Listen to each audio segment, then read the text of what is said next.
mahasiswa Magister Pendidikan Dasar Universitas Muhammadiyah Surakarta akan mempresentasikan tentang mind mapping saya, yaitu pendidikan inklusif bagi anak berkebutuhan khusus. Yang pertama, pengertian pendidikan inklusif. Pengertian pendidikan inklusif dimaksudkan sebagai sistem layanan pendidikan yang mengikut sertakan anak berkebutuhan khusus belajar bersama dengan anak sebayanya di sekolah reguler yang terdekat dengan tempat tinggalnya. Yang kedua adalah anak berkebutuhan khusus sendiri adalah anak yang mempunyai kesulitan atau ketidakmampuan belajar yang membuat sulit belajar atau memperoleh pendidikan dibanding anak seusianya. Bentuk layanan dari pendidikan inklusif sendiri ada dua, yaitu segresi dan integrasi. Segresi adalah pendidikan yang dilakukan khusus terpisah dari pendidikan anak yang normal. Yang kedua, integrasi adalah sistem pendidikan yang memberikan kesempatan anak berkebutuhan khusus untuk belajar bersama anak normal dalam satu tempat. Klasifikasi jenis ABK atau anak berkebutuhan khusus adalah yang pertama, kelainan fisik. Kelainan yang terjadi pada satu atau dua organ tubuh tertentu, yaitu penglihatan, pendengaran, tubuh, verban. Yang kedua adalah kelainan mental. Seorang anak yang dikatakan kelainan mental adalah anak yang mempunyai gangguan berkaitan dengan konsep berpikir secara kritis, logis, dalam menanggapi dunia sekitarnya, atau yang biasa kita sebut dengan gifted, retardasi mental, dan gangguan belajar. Yang ketiga adalah kelainan perilaku emosi sosial. Kelainan perilaku emosi sosial adalah mereka yang mengalami kesulitan untuk menyesuaikan diri terhadap lingkungan, tata tertib, norma sosial, dan lain sebagainya. Biasa dihadapi oleh ADHD, ADD, dan gangguan perilaku lainnya. Kemudian landasan pendidikan inklusif sendiri ada 4. Yang pertama adalah landasan filosofis, yaitu Pancasila.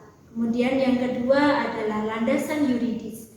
Landasan yuridis terdiri dari Undang-Undang Dasar 1945, Undang-Undang Nomor 4 Tahun 1997 tentang penyandang cacat, Undang-Undang Nomor 39 Tahun 1999 tentang hak asasi manusia, Undang-Undang Nomor 23 Tahun 2002 tentang perlindungan anak, Undang-Undang Nomor 20 tentang Sistem Pendidikan Nasional, PP Nomor 19 Tahun 2005 tentang Standar Nasional Pendidikan, Peraturan Menteri Nasional Republik Indonesia Nomor 70 Tahun 2009 tentang Pendidikan Inklusif.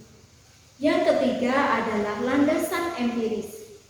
Landasan empiris terdiri dari Deklarasi Hak Asasi Manusia pada tahun 1948, Konvensi Hak Anak pada tahun 1989, Konferensi Dunia tentang Pendidikan untuk Semua pada tahun 1990, Resolusi PBB nomor 48/96 tahun 1993 tentang persamaan kesempatan bagi orang-orang berkelainan.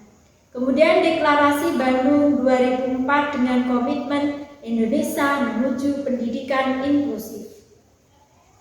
Yang keempat adalah landasan pedagogis. Landasan pedagogis yaitu pada pasal 3 Undang-Undang Nomor 20 Tahun 2003 menyebutkan bahwa tujuan pendidikan nasional adalah berkembangnya potensi peserta didik agar menjadi beriman, bertakwa kepada Tuhan Yang Maha Esa, berakhlak mulia, sehat, cakap, dan berilmu. Tujuan pendidikan inklusif.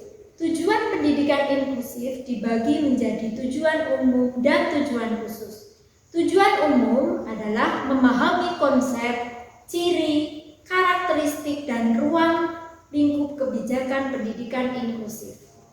Tujuan pendidikan inklusif yang khusus adalah yang pertama, mendeskripsikan konsep pendidikan inklusif, mengidentifikasi ciri karakteristik pendidikan inklusif, mengidentifikasi ruang lingkup bidang garapan pendidikan inklusif, dan mengidentifikasi strategi mewujudkan pendidikan inklusif. Aspek pendidikan inklusif terdiri dari yang pertama adalah terbuka, adil, dan tanpa diskriminasi.